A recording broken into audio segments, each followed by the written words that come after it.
I'm Briante Naev. I'm a PhD student that's a fellow of NCSC, the National Center for Science Education. And also, this day is being funded by the British Ecological Society. So what we want to do today is play a game called EcoStax. And EcoStax is a game similar to Jenga that represents how climate change can affect ecosystems and food webs and ecosystem balance. And to start off, we have these 4 different colored blocks. The green blocks are primary producers, which would be mostly herbivores. The blue blocks are primary consumers, and they would hunt and eat, eat the primary producers. So this could be something like deer.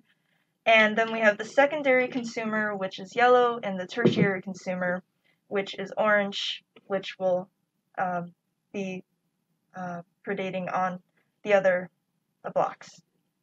We also have 2 signs for north and south, which will come into the game later when we pull up cards. So we're going to go ahead with doing a demonstration, but here's a slide just to explain the rules. So we have several cards that we're going to be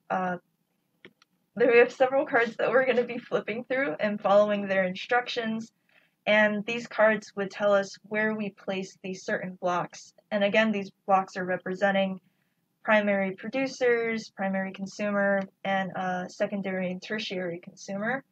And we also have 2 cards that represent north and south. So me and one of my friends. Hi, my name is Sophia. I'm also a graduate student in the iBio program at the University of Iowa. So we're going to go ahead and do a demonstration of the game. All right, so the first card indicates a predator shift, and it states that foxes move northwards and outcompete Arctic foxes. Add 1 tertiary consumer to your ecosystem.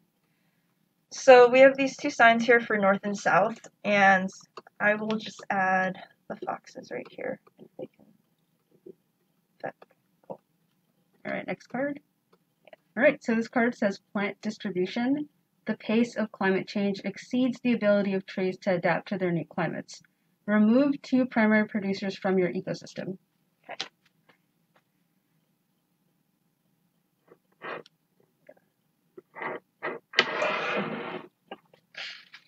All right, next card says species distribution. Spiders move to the higher latitudes in response to high levels of climate warming.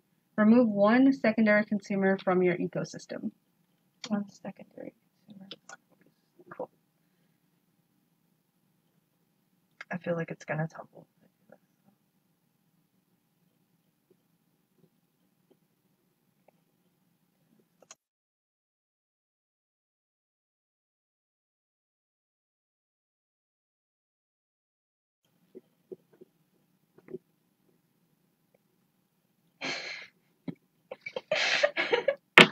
Okay, next card. All right, next card, species interactions. A mild rise in temperature increases starfish feeding rates, reducing mussel populations. Add 1 secondary consumer to your ecosystem. Okay. 1 secondary consumer. So I'll just put this one back.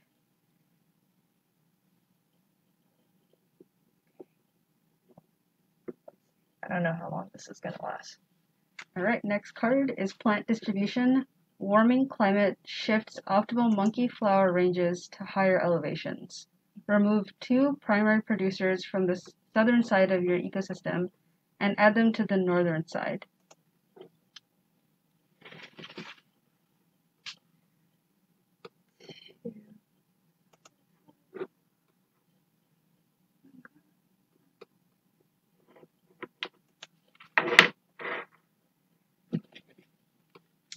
All right, next card, species interactions.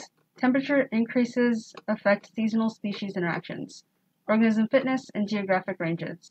Remove 2 primary producers from your ecosystem. Okay. Just remove 2. All right, awesome. All right, next card, butterfly influx. Butterflies start appearing earlier, but often cannot find food. Add 2 secondary consumers to your ecosystem.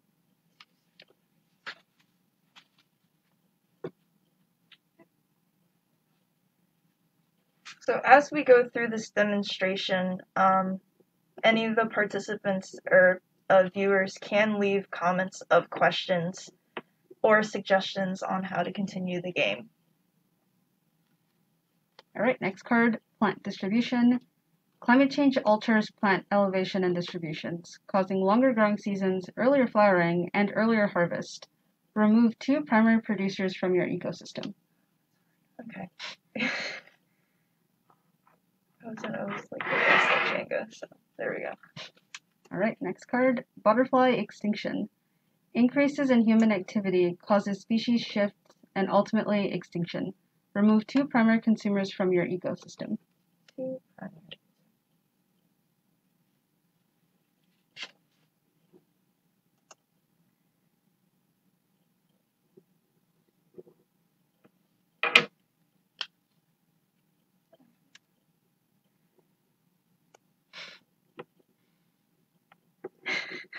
Okay. You can see how different it already looks from how originally it did look. So things look like they're about to topple over. All right, next card, fish distribution. Rising temperatures cause fish to move towards the poles, resulting in extinction of unfit groups.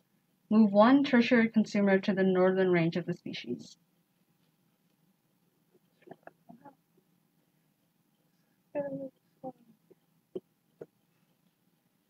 All right, next card, bird influx. Changing temperatures cause birds to breed earlier, resulting in altered species interactions and exhausted resources. Remove 2 primary consumers from your ecosystem.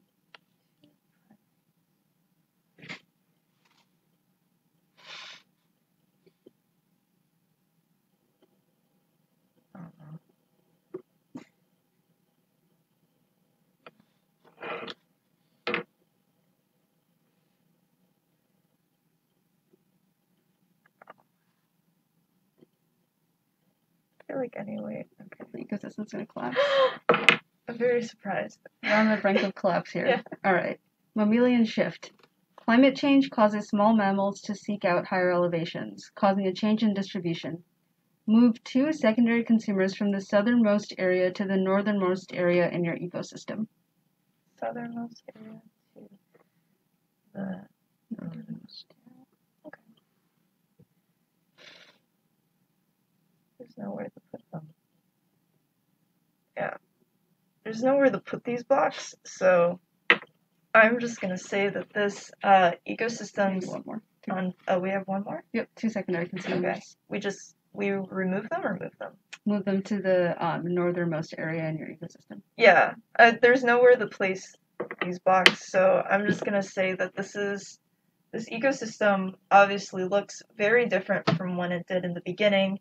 We had a majority of primary producers that would, in turn support all the consumers. And now that we have these consumers moving around and these producers just disappearing, it causes this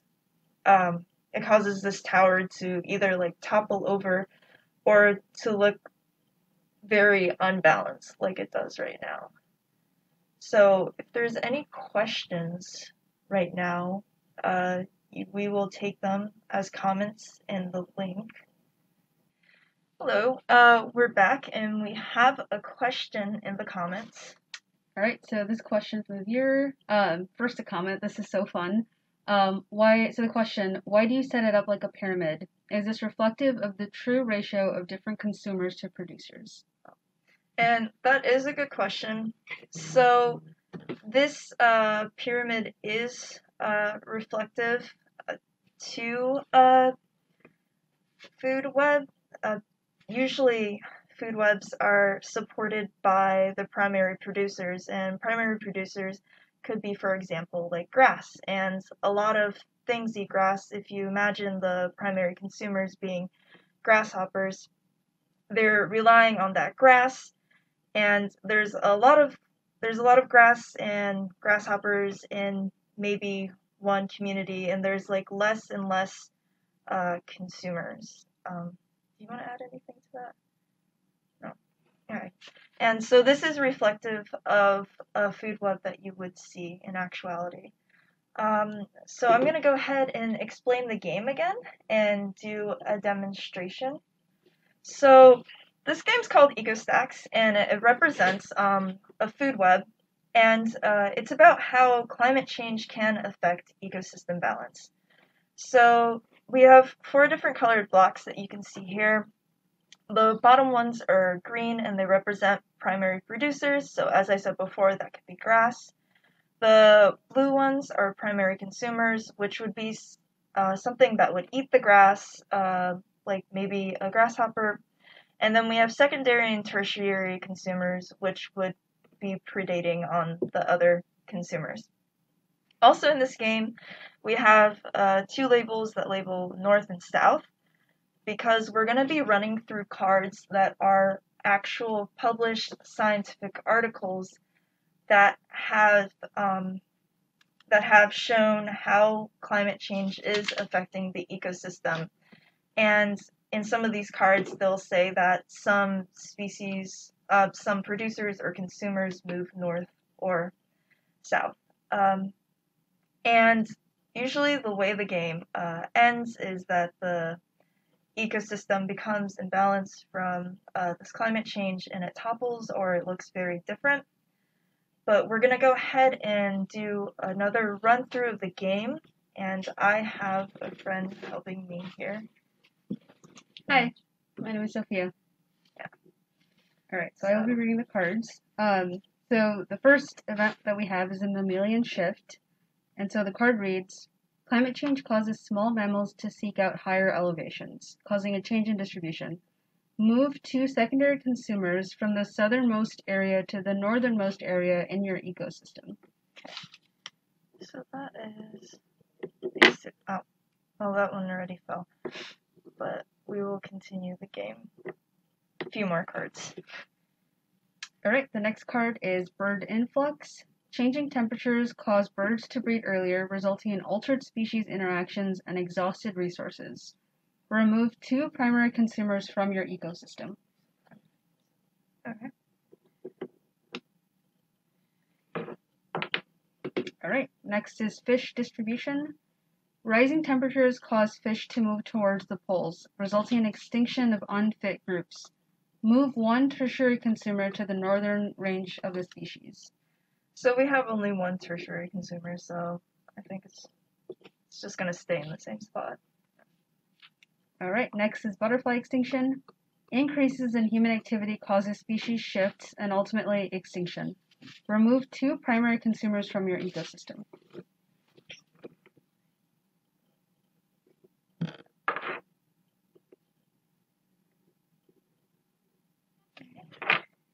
Alright, the next is plant distribution.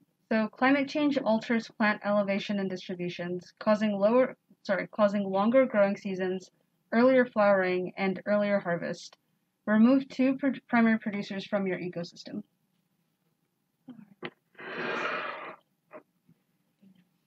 Alright, next is a butterfly influx. So butterflies start appearing earlier but often cannot find food. Add 2 secondary consumers to your ecosystem. So you can see that not only are species being lost, but there are species being added, which can make the food web imbalanced as well. Alright, so next is species interactions. Temperature increases affect seasonal species interactions, organism fitness, and geographic range. Remove 2 primary producers from your ecosystem.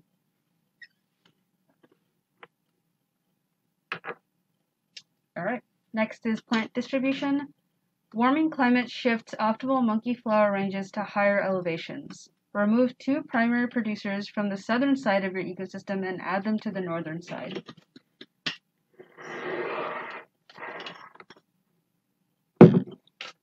This is again another card where we're not removing a species, but a species expands more in towards northern latitudes. So. Alright, next, a mild rise in temperature increases starfish feeding rates, reducing mussel populations. Add one secondary consumer to your ecosystem.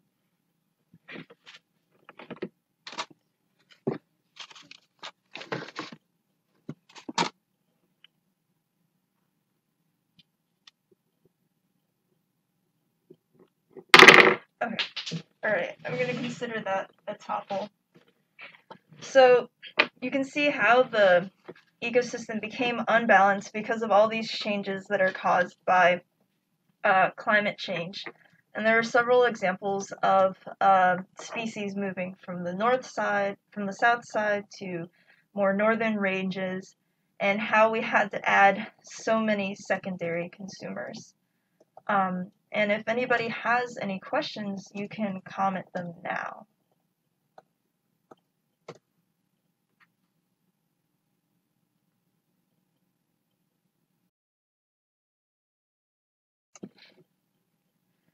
So we got another question. Alright, so this question, aren't we an example of a tertiary consumer? Does that mean we fell off the pyramid and went extinct? So I wouldn't say we're always a tertiary consumer, because we do eat plants sometimes, but we are like apex. But how do you feel about that? Okay. Yeah, I would say that we usually are considered top of the food chain or food web. So, in this example, if we were a tertiary consumer in this environment, then yeah, we did just topple off, and our ecosystem is now imbalanced. So to go back to the last question that we had, which was, can you read the question one more time? Sure. Aren't we an example of a tertiary consumer? Does that mean that we just fell off the pyramid and went extinct? So in the previous demo, our tertiary consumer just fell off the pyramid. So I would say that we are and aren't an example of a tertiary consumer, because at times we could eat, let's say, like a pepper, which is a primary producer, and then other times we could eat a herbivore like a rabbit, which would be a primary consumer. And before we mentioned apex predators, and it seems like that's kind of more of a blurry understanding whether or not humans are apex predators. Oh, yeah. And right now, do you have any more to say on that? Yeah.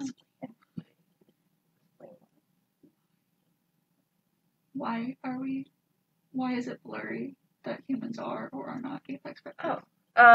Why is it blurry? So we don't only eat. So an apex predator would be like a predator that eats other predators, but we don't only eat other predators. We also, for example, eat like primary producers. So we can sort of move around in the food chain in terms of where we eat. But I think most people would lean towards us being tertiary consumers because we eat things that eat other things that eat other things. So in terms of like where we stand in the food chain, we are tertiary. Good explanation. Thanks. So now we're going to just plug a bit of advertisements for other upcoming live streams. So we have this Ecostacks happening again as a live stream on August the 1st. And we're going to have some live demonstrations on the 29th. And after that, every week after that, for about 3 weeks, we'll have other activities as live demonstrations in Mercer Park or live streams. And at these live demonstrations, there will be kits provided of the activity. So this EcoStax game will be available at my live demonstration on the 29th, and the week after that, there may be a kit for DNA extraction. But if you all want to come out to the park at those times at a safe distance and come see our activities. Guess we should do another demonstration, right? Sure. Actually, we have one more question. This question, what is the difference between a primary consumer and a secondary consumer? Okay. So, the primary consumer Could you go back? Awesome. So a primary consumer is an organism that would be eating a primary producer. So here we have primary consumers as blue. So you can imagine this primary consumer being, let's say, a rabbit that's eating grass. And the secondary consumer would be an organism that is usually hunting a primary consumer. So if our primary consumer is a rabbit, in this case, our secondary consumer could be something like a coyote that eats a rabbit. Thank you for the question. But if you want, I think we're going to go ahead and run through another demonstration of the game, and we're going to pull up the rules here. Awesome. So, again, this game is Ecostacks, and we are looking at how climate change influences food webs or ecosystem balance. And there are 3 different kind of colored blocks here. We have the green ones represent primary producers, the blue ones representing primary consumers, and yellow and orange are representing secondary and tertiary consumers. So an example of a primary producer would be something that usually photosynthesizes, so some type of plant. And other examples, the first one that we thought of is grass, and a primary consumer could be a rabbit. And so the way we play this game is we draw cards that have real, actual examples from published scientific articles on how climate change is affecting their communities, and we move these blocks according to what the cards say. And we have 2 signs, north and south, because sometimes climate change may not just remove a species, sometimes it may expand its range or move its range more north or more south. So I think we're going to go ahead with that demonstration. Cool. And this is my friend. Hi, my name is Sophia. Yeah. All right. Okay, so the first card talks about a mammalian shift. So climate change causes small mammals to seek out higher elevations, causing a change in distribution. Move 2 secondary consumers from the southernmost area to the northernmost area in your ecosystem.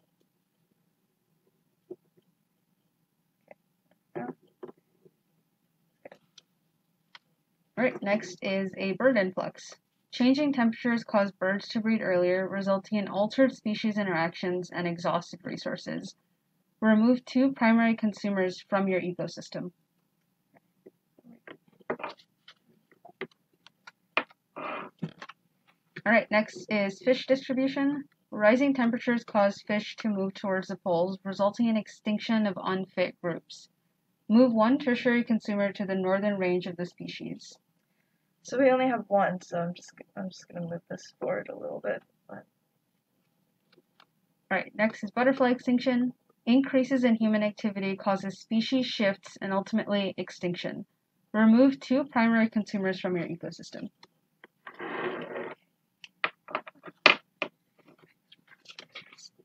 Oh, sorry, my bad. Primary consumers.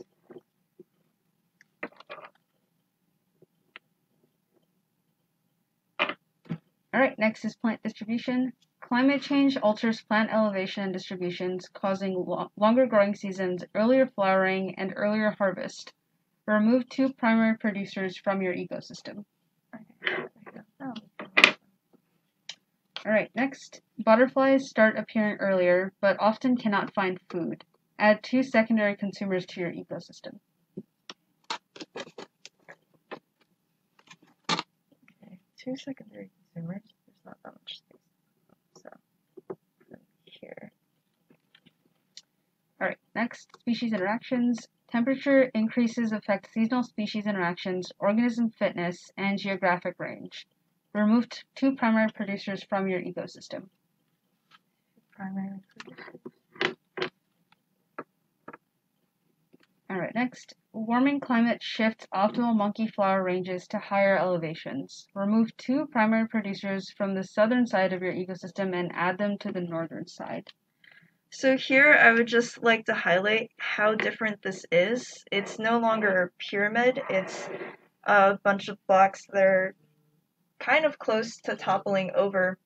And we can see that there's more secondary consumers than there are primary consumers, which we had a question earlier on that asked about this ratio, which is important because the primary consumers are relying on the primary producers and the secondary consumers are relying on the primary consumers. So without this balance, this could topple over.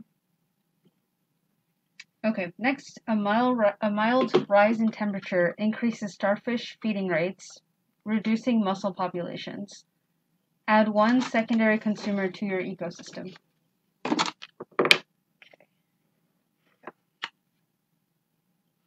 Alright, next, plant distribution. The pace of climate change exceeds the ability of trees to adapt to their new climates. Remove 2 primary producers from your ecosystem. Alright, next, predator shift.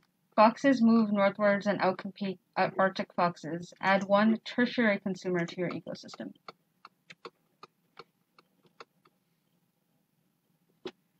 Alright, and the last card, species distribution. Spiders move to higher latitudes in response to high levels of climate warming. Remove 1 secondary consumer from your ecosystem. 1 second. Okay. So again, just to reiterate what I said, now we have this unbalance of hardly any primary producers supporting all these different kind of consumers, and now we have 2 tertiary consumers, which could cause the food web or chain to break or just not work. So we're going to go ahead and go through, okay, so there is another question, and it's, I've heard controlled hunting is good for conservation, and why? So there are a lot of outcomes that could happen with controlled hunting, and I think we could run through that as a scenario. So if we're doing controlled hunting, let's just use the example as deer and maybe grass or shrubs in the area. So we'll consider these primary producers as like shrubs or grass, and these primary consumers as deer. And if we have controlled hunting, then let me grab a few more bucks. Let's say the deers have no natural predators, then there will just be more deer in this food web, and they're not going to be able to be supported by these primary producers, and there will be less and less of them.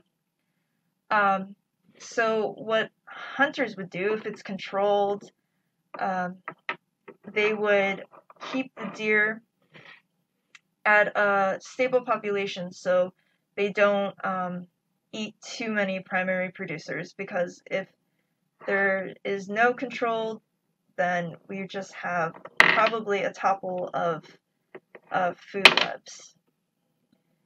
And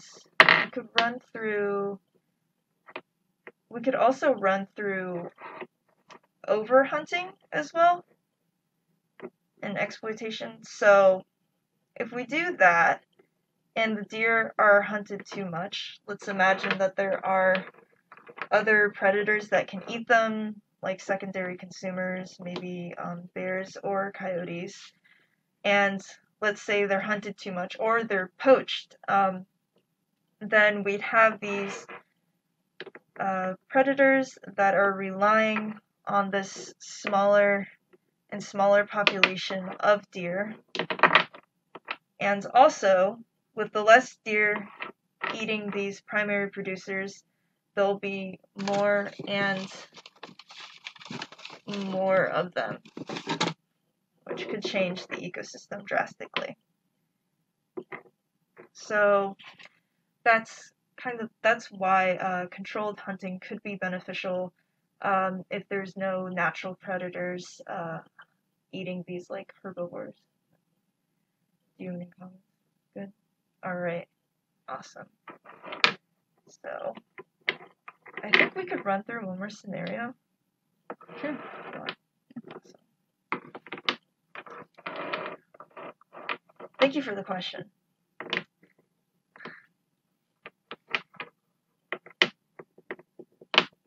All right, so in this next scenario, Briante will sort of just run through, again, what might happen to the ecosystem, but this time we're going to use a specific example at sort of each trophic level, or each sort of level of the ecosystem. So we will talk about bears, sort of larger and smaller fish, and then algae.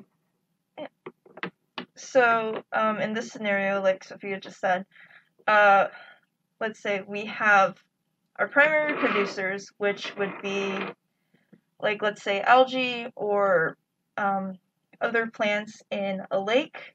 Our primary consumers, which would be smaller fish eating those plants in the lake or algae. Our secondary consumers being larger fish that would eat the smaller fish, and our tertiary consumers being a bear. So let's say in this scenario, somebody comes in and they capture all of the bears. So the bears can no longer eat all of these large fish. So what would happen is there would be more large fish. They won't be controlled because their natural predator is gone. And with more large fish, there will be less small fish. Because these large fish are now overeating and they don't have any natural control. And this obviously would cause a tumble, and it would cascade down the food web and just be chaos. So we can use the same example in a different way, and we can instead think of a situation where, let's say, we still have algae as the primary producers, small fish and large fish as the secondary, as the primary and secondary consumers, and lastly bears as tertiary consumers. And instead, in this situation, what could happen is that there could be maybe overfishing, and everybody could be fishing only for a certain type of small fish. And with that, there will be less small fish, and since there are less small fish, there will be more primary producers,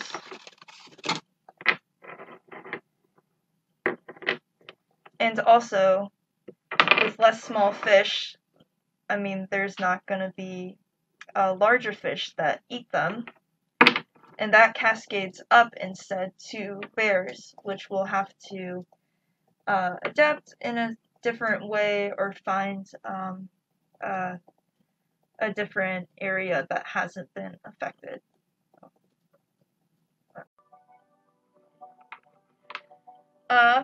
And we're back, and we have another question. So this question, essentially, the answer is yes. The bear example that we just went through is applicable to the hunting example. If we take away the bear or the hunter, that causes too many of their prey and too few of their primary consumer, and too much of their primary producer.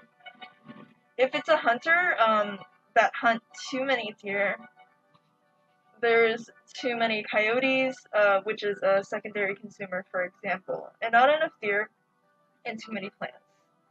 So, yeah, the bear scenario was similar to the hunting scenario that we also went through. So, what we're going to do now is go through another demonstration with the cards.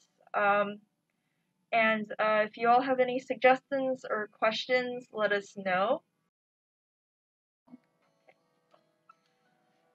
So what we're going to do now is just run through a couple of scenarios because we had this awesome question. Do you want to read the question? Sure. So the question is, how would our food web look like right now? Can you build it with your blocks? A nice music. Yeah. So, we're gonna assume our food web being Iowa, which is the state we're in, and just thinking about this, in Iowa we have a lot of crops. So we would have a lot of primary producers. Let's say that this might be corn, and then we also have a considerable amount of deer. So we could just add maybe a few more of those. And we have coyotes, but it's pretty common to hunt them or remove them from farms. So we're going to take away a few coyotes and add on top the tertiary consumers, which in this example we're considering humans. So right now this might be an example of what it looks like in Iowa if we're just, let's say, focusing on coyotes. If we look at this in a different way, we could, with like a different animal, we could add in, let's say, hawks, which there probably are more of them, and just add us as tertiary consumers, because I don't believe anybody's hunting hawks for food. So here, for our primary producers, we have corn. If this is a hawk, our primary producers could be grass. Our primary consumers could be grasshoppers or other insects. Secondary consumer to that could be a type of rodent that's eaten grasshoppers, and the tertiary consumers here would be hawks. So that's another example of a food web in Iowa. If we're starting this again, we can consider maybe, let's start from just the base model, we can consider cats or dogs. So in a suburban area, we'd probably have a decent amount of primary producers, and we'd have primary consumers. We can consider these primary consumers as squirrels or rodents, maybe rabbits. And we have, as our secondary consumers, it could be a pet like a cat or a dog, which there are a considerable amount of them that go out on walks, or if they're an outdoor cat, they can go outside. Let's see if I can add more. And then we can add our tertiary consumers here, but I don't think anybody's eating their pets, hopefully.